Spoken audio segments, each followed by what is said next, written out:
Good afternoon, everybody. I want to take this opportunity to update the American people about the situation in Libya. Over the last several weeks, the world has watched events unfold in Libya with hope and alarm. Last month, protesters took to the streets across the country to demand their universal rights and a government that is accountable to them and responsive to their aspirations. But they were met with an iron fist. Within days, whole parts of the country declared their independence from a brutal regime, and members of the government serving in Libya and abroad chose to align themselves with the forces of change.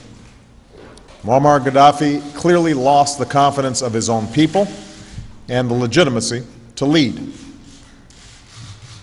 Instead of respecting the rights of his own people, Gaddafi chose the path of brutal suppression. Innocent civilians were beaten, imprisoned, and in some cases killed. Peaceful protests were forcefully put down. Hospitals were attacked, and patients disappeared. A campaign of intimidation and repression began.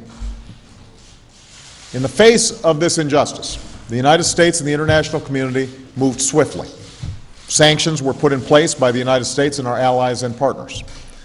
The UN Security Council imposed further sanctions, an arms embargo, and the specter of international accountability for Gaddafi and those around him.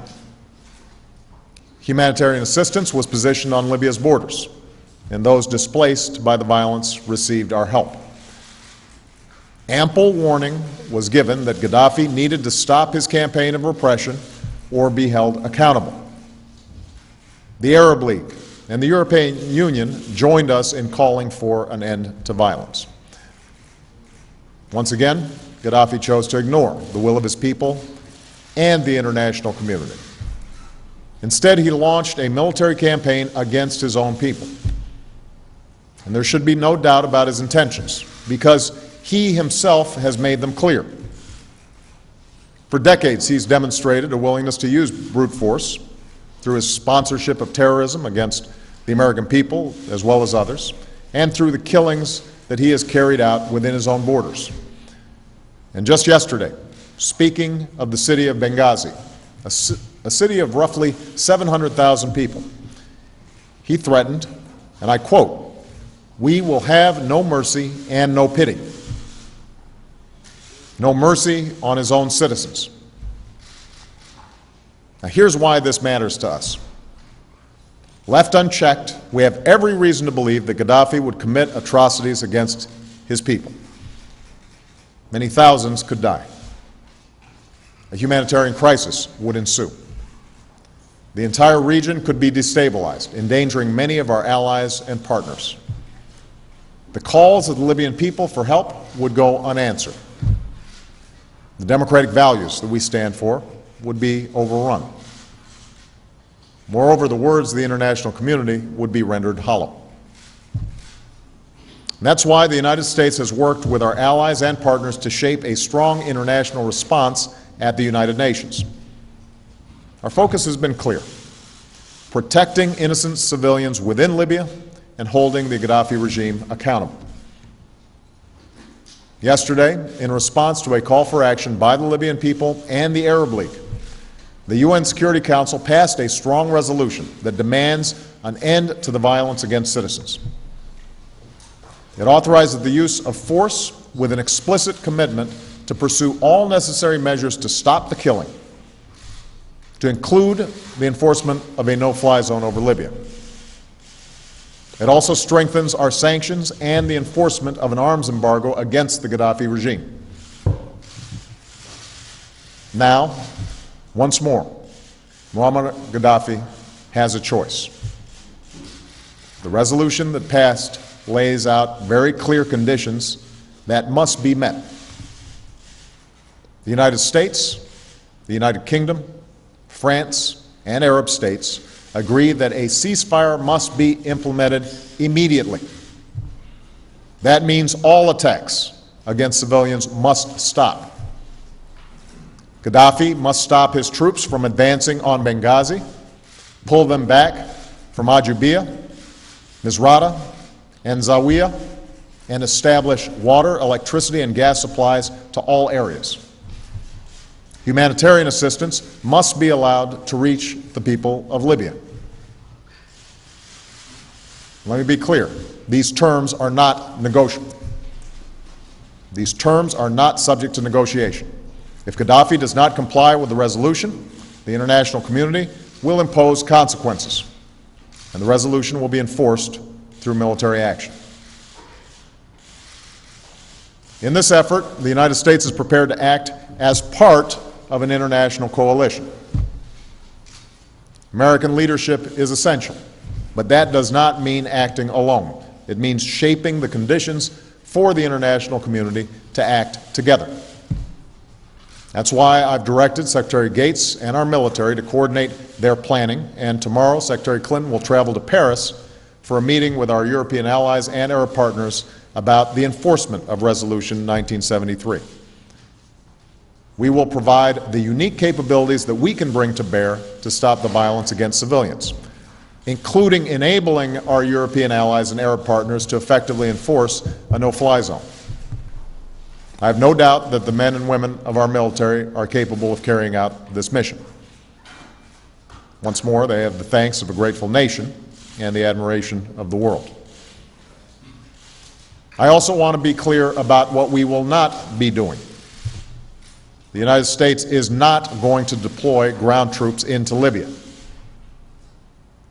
And we are not going to use force to go beyond a well-defined goal, specifically the protection of civilians in Libya.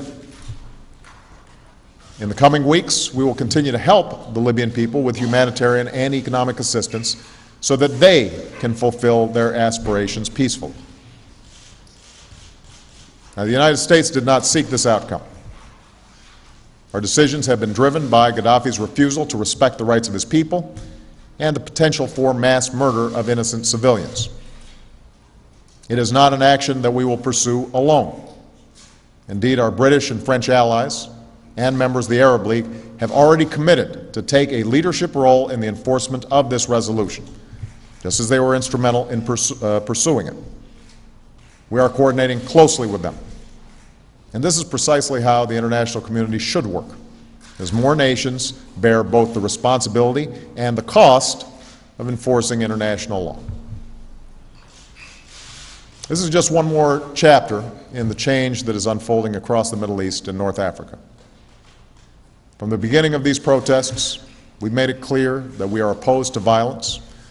We've made clear our support for a set of universal values and our support for the political and economic change that the people of the region deserve.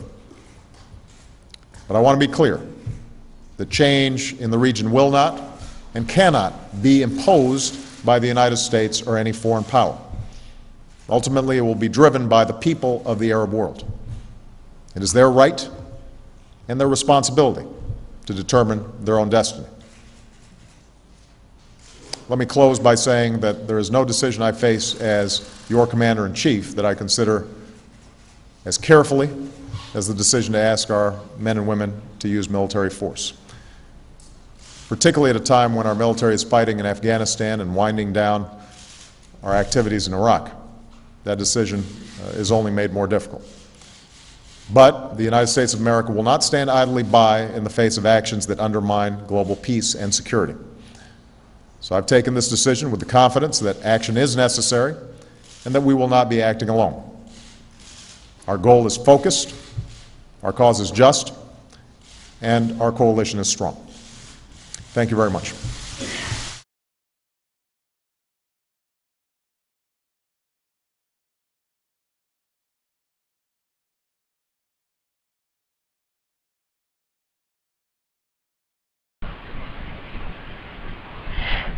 Now we attack a country with nothing more than UN approval?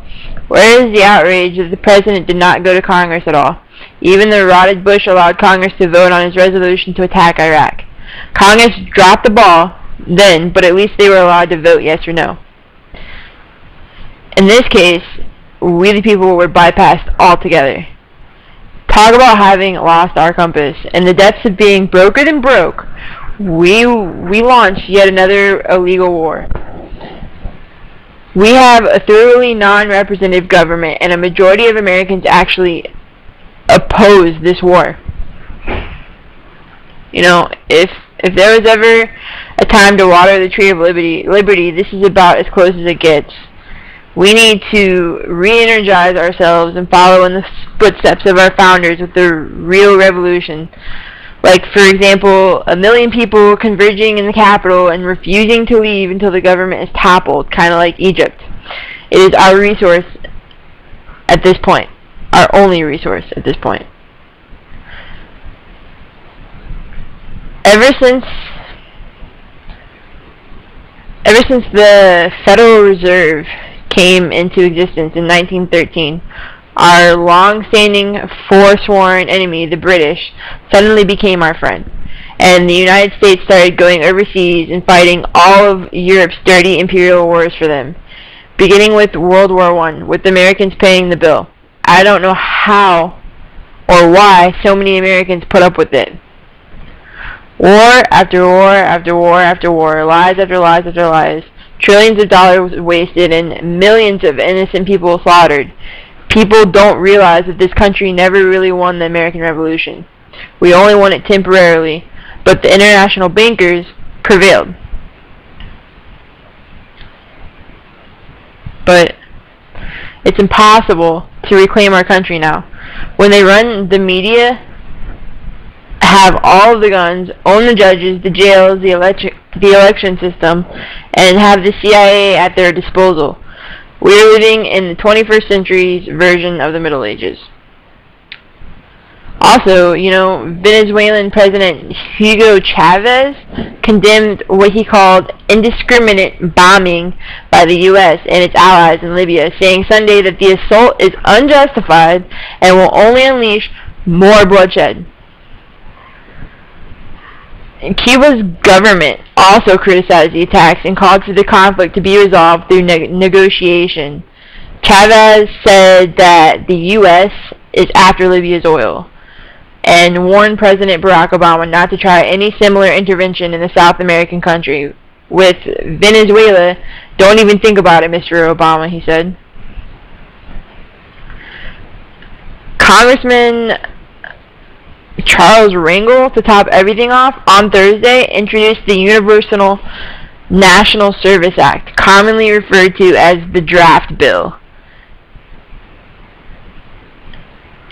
And go figure, on the 8th anniversary of the invasion of Iraq, on Saturday, March 19th, 2011. The congressman, a Korean war veteran, has introduced a similar legislation in the past that addresses not only the need for more equitable military drafts, but also establishes a universal requirement for national service. So what do we do about this? What can we do about this? Post in the comments.